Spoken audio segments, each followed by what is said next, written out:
con el presidente del Banco de Seguros del Estado, Marco Otegui. Y yo, la primera pregunta que le hago es la que tiene que ver con el bolsillo, que se pregunta a todo el mundo. Bueno, ¿cuáles son los factores que llevan a revisar las tasas en el SOA, por ejemplo, o en las primas laborales? Bienvenido, Marcos. Bueno, gracias Hola, por buen la día. invitación.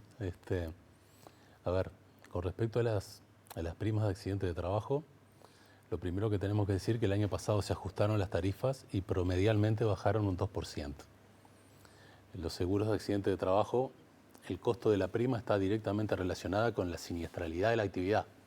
Por lo tanto, no podemos hablar de una tarifa única. No existe una tarifa única de accidente de Es trabajo. decir, que se va por rama. Se va por rama y se paga más prima a mayor siniestralidad. Eso es un incentivo a la mejora de las prácticas y a los trabajos en prevención. ¿A mayor siniestralidad, Marco, o mayor riesgo de siniestralidad? ¿Cómo se juntan las generalmente el coordenadas? riesgo se junta con la mayor asociado. siniestralidad. Hay más riesgos, por lo tanto se hay más siniestralidad.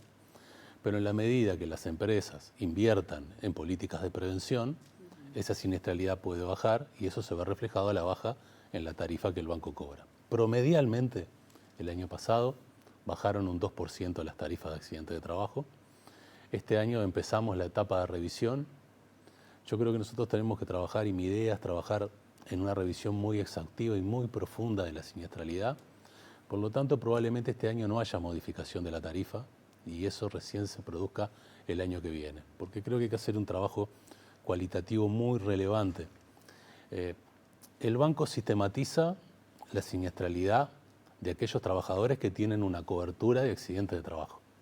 Pero hay un conjunto de trabajadores que no tienen esa cobertura y que también sufren accidentes de trabajo. Están en la informalidad. Que están en la informalidad o que están en actividades que a priori no ameritan tener un seguro de accidente de trabajo porque la ley así lo establece. O que están excluidos por distintas razones, porque fueron excluidos a través de distintas leyes que a lo largo del tiempo se votaron en el Parlamento Nacional. El Parlamento excluyó a los policías, excluyó el ejército, excluyó a los trabajadores de ACE en el gobierno anterior, en una rendición de cuentas. Lo fundamental para tener políticas públicas eficientes es tener información de calidad. Si nosotros no tenemos información de calidad, es muy difícil poder elaborar políticas públicas que realmente den respuesta a los problemas. Las políticas tienen que estar basadas en evidencia. Por eso cuando nosotros asumimos nos propusimos crear un observatorio de accidentes de trabajo y enfermedades profesionales que no solo sistematice la información que llega al banco, sino que sistematice la información de todos el sistema de salud que recibe trabajadores que eventualmente sufren accidentes. Eso implica hospital policial, hospital militar, hospital de clínicas y toda la estructura descentralizada de ACE. Para eso creamos una instancia interinstitucional que viene trabajando desde el año pasado con la idea de antes de fin de año, de este 2026, tener un observatorio de accidentes de trabajo y enfermedades profesionales que nos permita realmente tener información de calidad. Por eso nosotros probablemente este año no haya modificación de la tarifa, el año que viene sea que estemos revisando las tarifas de accidente de trabajo, lo que sí podemos decir que el año pasado bajaron promedialmente un 2%. Otegui, ya que mencionó al Parlamento, usted preside una institución que tiene más de 100 años de historia, que está presente en todo el país, que compite con aseguradoras privadas y que concentra el 70% del mercado. ¿Qué siente frente a declaraciones como la del senador nacionalista Da Silva, que quiere vender el banco de seguros, cotizarlo y con eso combatir la pobreza infantil? ¿Cómo le cae y qué tiene para responder? A ver, lo primero que la discusión me encanta. Me parece que cuando incorporamos estos temas en el debate político estamos discutiendo temas profundos, realmente los temas relevantes, que hacen a la vida de un país. Yo creo que cuando discutimos estos temas estamos hablando de nuestro modelo de convivencia y de qué tipo de democracia queremos construir en el país. Por lo tanto, lo primero, la discusión me parece una discusión más que interesante. Cualquier legislador, cualquier actor político tiene el derecho a plantear estos debates. Son claramente debates que hacen a la esencia de la política. Dicho esto, es una pésima idea. Yo creo que en buena medida, cuando nosotros hablamos de la calidad de la democracia uruguaya, del modelo de convivencia que hemos logrado construir a lo largo del tiempo, cuando nos enorgullecemos de encabezar los rankings de las democracias de mejor calidad o todos los índices de desarrollo humano en América Latina, Yo creo que en buena medida eso es posible por un sistema público robusto que fuimos construyendo a lo largo del tiempo. Un sistema público que interviene en aspectos centrales de la economía y en aspectos centrales de la vida de la comunidad, de nuestra sociedad. Ese sistema público robusto, en buena medida, para mí, explica la calidad de la democracia uruguaya. Las empresas públicas son parte de ese sistema público. Las empresas públicas intervienen en áreas estratégicas de la vida nacional. En este caso, el Banco de Seguro del Estado, por ejemplo, en accidentes de trabajo y enfermedades profesionales. Nosotros podemos tener un hospital de calidad mundial porque gestionamos esto no como un negocio, sino como una política social. O sea que no importa en cuánto se cotice la llave, como estaba hablando el senador, de 3.000 millones de dólares, va más allá de lo que sean las cifras, usted dice, Va el mucho sentido de la más allá, existencia. va mucho más allá. Va a nuestro modelo de convivencia, a la calidad de la democracia que hemos construido a lo largo del tiempo. Esta institución, el Banco de Seguro del Estado, se creó en 1916 y ha atravesado toda la política nacional, todos los signos políticos, hasta una dictadura militar, y acá siguen las empresas públicas en el Uruguay. Y sería razonable y saludable que siguieran en el tiempo. Accidente de trabajo se gestiona como una política social porque el foco no es el negocio, el foco es tener una atención de calidad para los trabajadores cuando sufren un accidente de trabajo. Ese es un ejemplo, pero podemos poner otro. El año pasado transferimos a rentas generales 75 millones de dólares. Esos 75 millones de dólares son escuelas, carreteras, puentes, infraestructura para mejorar la vida de los uruguayos. Después de la seca grande que tuvimos hace un par de años, la más grande en los últimos 90 años, las aseguradoras privadas todas se salieron de los seguros agropecuarios.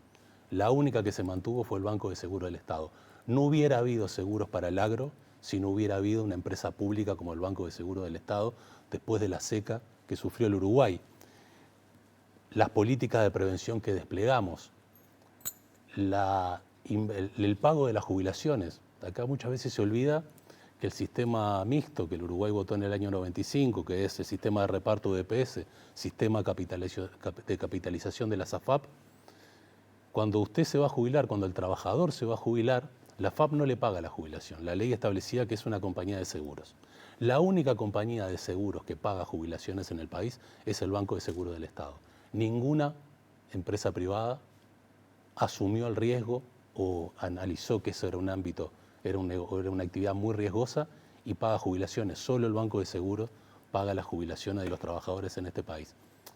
Marco, eso es posible porque es una empresa pública. Marcos, este tema se ha hecho recurrente a través de la historia de Uruguay. Siempre hubo aquellos que consideraban que había que librar determinados servicios básicos también al libre mercado, ¿no? Y quitar determinados monopolios. En el caso del Banco de Seguros no hay un monopolio. No, en la mayoría de los seguros no hay monopolio. En la mayoría de los seguros no hay monopolio. ¿Cree que esto es parte de esos pujos que vienen cada tanto? De, bueno, privaticemos tal cosa para favorecer al mercado privado. ¿O cree que hay una intención real de ir por el Banco de Seguros ahora? Yo creo que es parte de un debate más general, que en América Latina uno lo está viendo en algunos países, donde hay ciertas concepciones políticas que empiezan a tener mucho peso y que están vinculadas a la liberalización y al desmantelamiento del Estado. El caso más evidente es en Argentina. Estos debates han estado muy presentes en las campañas electorales. Pero esas concepciones siempre existieron. Acá ya se planteó en un momento la privatización de las empresas públicas y un plebiscito. La sociedad uruguaya se pronunció un plebiscito y fue una respuesta contundente. Pero eso no inhabilita que se vuelva a discutir. También se pronuncia en cuanto al mercado, ¿no? La sociedad, a qué empresa recurre. En todos los ámbitos, ¿no? Cuando uno dice que el banco tiene el 70% de mercado, es claro que los uruguayos sobre esto tienen una posición, por lo menos para mí. ¿Qué otras cosas permite que esto sea del Estado?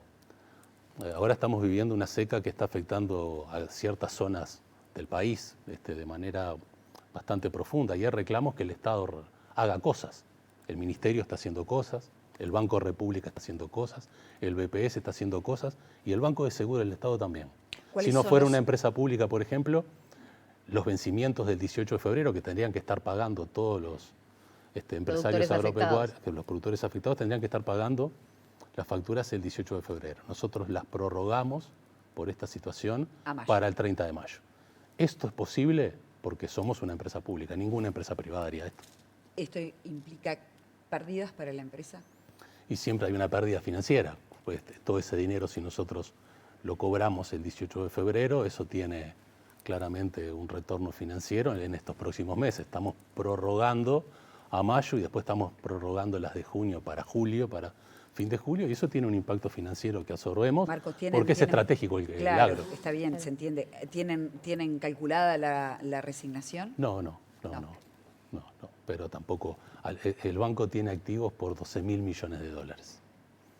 Tenemos un patrimonio de casi 1.000 millones de dólares. No debilitaría nada. Tenemos la espalda financiera suficiente como para poder dar estas respuestas a las necesidades del país. El ser una empresa pública nos permite poner el Uruguay y los uruguayos y las uruguayas por delante a la hora de tomar decisiones Y económico-financieras. más allá del patrimonio, también ha dicho que le ha transferido utilidades del banco a rentas generales, ¿no? 75 millones de dólares en diciembre. Hablando hablabas de la inclusión y de la protección, también dijiste hoy que los trabajadores de la salud habían quedado exentos de la protección del Banco de Seguros durante el gobierno anterior. ¿Este gobierno va a reparar eso? Es un planteo que ACE lo ha hecho. Eso tiene un costo claramente para ACE. Yo creo que en los próximos años esto se va a resolver y los trabajadores de ACE se van a volver a atender en el hospital del Banco de Seguro del Estado cuando sufran un accidente laboral. Policía y ejército se atienden en hospital militar En y hospital policial. militar y policial, y hoy ACE se atiende en la estructura de ACE. Perfecto. Así que está previsto por este gobierno, por esta administración, que los trabajadores de la salud vuelvan. Es un planteo del sindicato, es un planteo nuestro y es un planteo también de ACE, que cuando haya condiciones económico-financieras, volver a colocar a los trabajadores de ACE dentro de la cobertura de accidentes de trabajo. ¿Cómo articula el hospital del Banco de Seguros, que hoy destacábamos que la Comisión de Acreditación de Centros de Rehabilitación lo ubica dentro de del 3% de los hospitales referencia para la rehabilitación en accidentalidad laboral? ¿Cómo coordina con el resto del sistema público de salud? Bueno, nosotros somos parte de la coordinación de todos los efectores públicos que lidera el Ministerio de Salud Pública. Cuando asumió la ministra Cristina Lustenberg, inmediatamente convocó ese ámbito. Es un ámbito en el cual nosotros participamos y ese es el ámbito natural de coordinación con todo el sistema público. Nosotros tenemos convenios de distinto tipo con otros centros de atención público del país. Por ejemplo, el Hospital del Banco de Seguros no tiene el CTI. Nuestro CTI es el Hospital Policial. Nosotros con el Hospital de Clínicas ahora estamos trabajando en un convenio para trabajar fuertemente en lo que es prevención de accidentes de trabajo. Venimos trabajando con el director del hospital, con Álvaro Villar, y probablemente en el mes de febrero estemos firmando un convenio de complementación, y nuestra idea es desplegar una fuerte campaña de prevención. A veces con unos pequeños cambios logramos transformaciones importantes. Por ejemplo, el Hospital de Clínicas, aparte de Álvaro Villar, es un neurocirujano. A veces uno piensa cuando hay un accidentado de moto, que es donde muchas veces tenemos concentrado el problema, lo primero que se hace es sacar el casco. Bueno, eso es lo peor que se puede hacer, ¿no? Claro. No hay que sacar el casco cuando una persona se accidenta en la calle, entre otras cosas porque hay un efecto de presión sobre el cerebro que puede generar lesiones permanentes. Eso más que prevención de la siniestralidad son, en definitiva, abordajes ante un siniestro. Abordajes antes de un siniestro. O sea que es una campaña de educación. Por ejemplo, estamos pensando en hacer una campaña que ponga estos temas arriba de la mesa y que nos permita trabajar con foco fuertemente en la prevención. Esto es algo que hacemos naturalmente. Hoy tenemos activa en los medios de comunicación una fuerte campaña de prevención de incendios forestales.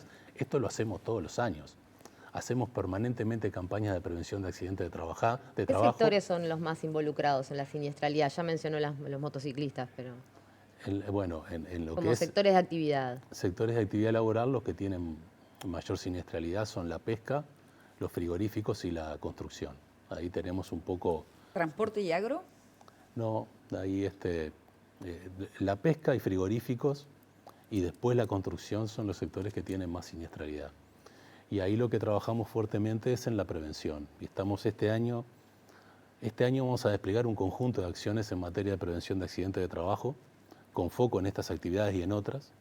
Estamos pensando en hacer un seminario internacional de prevencionistas para incorporar las mejores prácticas que existan en el mundo para mejorar estos indicadores.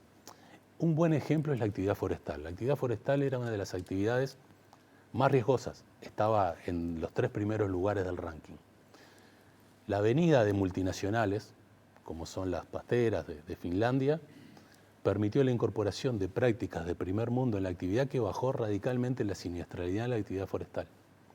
Este es un buen ejemplo de cómo si nosotros incorporamos buenas prácticas, si realmente la prevención es una prioridad, logramos impactos muy positivos en la siniestralidad. Por lo tanto, este año vamos a trabajar fuertemente en eso. ¿Se prevé premiar a aquellas empresas que se acerquen a estándares de excelencia en prevención, a los efectos de incentivar la inversión?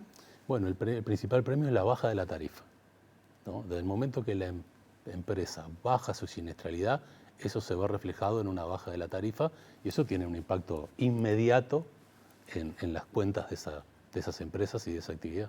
¿Cómo acompañan lo dinámico que es el tema? Porque usted hablaba, por ejemplo, de los avances en la industria forestal a raíz de la llegada de multinacionales, pero eso también trajo como consecuencia, por ejemplo, accidentes ferroviarios. Claro. O sea que hay que ir acompasando la dinámica que se da en los distintos sectores. ¿Cómo hacen para poder ayornarse y estar a tiempo? Sí, hay cosas que son nuestra competencia y otras que no. Nosotros intervenimos en algunas cosas directamente porque es parte de nuestra actividad, otras no tanto. Es claro que el Uruguay se había desacostumbrado a tener trenes que circulaban por las vías férreas. Claramente eso ha tenido un impacto. Creo que el gobierno está trabajando y están trabajando las instituciones involucradas en la educación y en la prevención en esta materia y creo que vamos a lograr realmente mejorar los indicadores. Pero lo fundamental en esto es, nosotros el foco lo ponemos en la prevención y en accidentes de trabajo lo ponemos en la calidad de la atención. No es un negocio los seguros de accidentes de trabajo para el Uruguay, para el Banco de Seguro del Estado. Y esto es así porque es una empresa pública. Y creo que esto es bastante consensuado en el Uruguay, porque cuando se desmonopolizaron los seguros, en el año 92, se mantuvo el monopolio de accidentes de trabajo y enfermedades profesionales. Porque yo creo que esto en el Uruguay es hay un acuerdo bastante amplio de que esto no debe ser un negocio, debe ser una política social. El Ministerio de Trabajo lanzó el Compromiso Nacional por la Vida, la Salud y la Seguridad, que involucra a varias patas del Estado, por supuesto al Banco de Seguros. ¿Cómo interactúa el Banco de Seguros con este plan? ¿Cuáles son los ejes que tiene puesto en este plan en coordinación con el Ministerio de Trabajo? 2 fundamentales, la prevención. Hicimos una campaña que está activa, tuvo bastante fuerza meses anteriores, una campaña a nivel de medios masivos de comunicación, que era un poco convocar a cuidarnos, a cuidarse en el ámbito del trabajo. Tuvo muy buen impacto la campaña. Nosotros, por lo menos lo que hemos recibido, son valoraciones muy positivas de la misma. ¿Se reflejó en números después? ¿Hay evidencia de que la campaña haya todavía incidido no lo sabemos, pero tuvo muy buena repercusión. Y la segunda es el Observatorio de Accidentes de Trabajo y Enfermedades Profesionales. Ese es el segundo compromiso que asumimos. Estamos trabajando en un ámbito interinstitucional, lo lideramos nosotros y el Ministerio de Trabajo, y yo espero, antes de fin de año, tener el observatorio pronto. Es bastante complejo porque hay que gestionar y coordinar sistemas de información diversos, que a veces están en soportes diversos. Y que a veces no machean, ¿no? Que a veces no machean, estamos trabajando en eso. Pero una vez que nosotros tengamos el observatorio, vamos a tener información de calidad que nos va a permitir tener políticas mucho más eficientes para abordar estos problemas. En términos generales, ¿ha mejorado la responsabilidad empresarial en el Uruguay? A ver, yo creo que los empresarios son conscientes, los empresarios quieren trabajar en esto. Como todo, hay cámaras empresariales que le ponen más compromiso, más esfuerzo que otras. También a veces depende de las dificultades de cada actividad. Pero ha habido una mejora. Esto también ha sido acompañado por mejoras legislativas, la necesidad de tener a partir de cierta cantidad de trabajadores un prevencionista que trabaje permanentemente con las instituciones, ha permitido mejorar algunas prácticas. Y después está lo que el propio trabajador y los propios trabajadores tienen que incorporar. ¿Qué pasa con ese cambio cultural? Hay veces que están las herramientas de prevención y sin embargo el trabajador dice, a mí no me va a pasar, o bueno, estoy acostumbrado. El ser humano, con todas sus contradicciones. Esto lo vemos cotidianamente en la convivencia, en el tránsito, también lo vemos en ¿Cómo se trabaja situaciones de eso, trabajo. Marcos, desde el Banco de Seguros? No Porque imagino aflojando. que tiene que haber un área de contralor Sí. y un área educativa. El área educativa es nuestra área más fuerte, el área de contralor es una competencia del Ministerio De de Trabajo. Trabajo y Seguridad Social, sí, es una competencia del Ministerio. Nosotros trabajamos fuertemente en lo que es la prevención, insistiendo, hay que seguir insistiendo para hasta internalizar esto. Esto hay que incorporarlo también desde las escuelas. En todo lo que es seguridad vial, nosotros trabajamos mucho con la Fundación Conchi Rodríguez. Hace un trabajo excelente en esta materia y ha puesto el foco en trabajar también con los niños y las niñas. Porque en la medida que desde Curicito empecemos a incorporar buenas prácticas, tanto para conducir, tanto para trabajar, después es más fácil que esto se internalice y que no haya que estar sancionando a trabajadores porque no se pone el cinturón o porque no se pone el casco, cosa que a la vez lo vemos cuando andamos por la calle en una obra. ¿Tiene previstas bonificaciones el banco para los conductores que tengan buen puntaje cuando comience esto de la libreta de conducir por puntos? Bueno, es un tema que claramente, en la medida que esto se instale y se consolide, puede llegar a tener un impacto. En realidad, si uno tiene baja siniestralidad, termina pagando menos un seguro, porque Sí, hay sí. eso es así. Después, Pero relacionado directamente al, la al libreta puntaje. con puntos, la libreta con puntos, cuando se instale y esté funcionando, lo que hay que ver es que en realidad el seguro, en este caso, es del vehículo, ¿no? Entonces ahí está quién maneja. Claro, ¿a Entonces, quién se aplica? ¿A quién se aplica? ¿A quién se le aplicaría la bonificación? Son cosas a pensar. Gracias No, un por gusto. haber venido esta mañana a la televisión pública.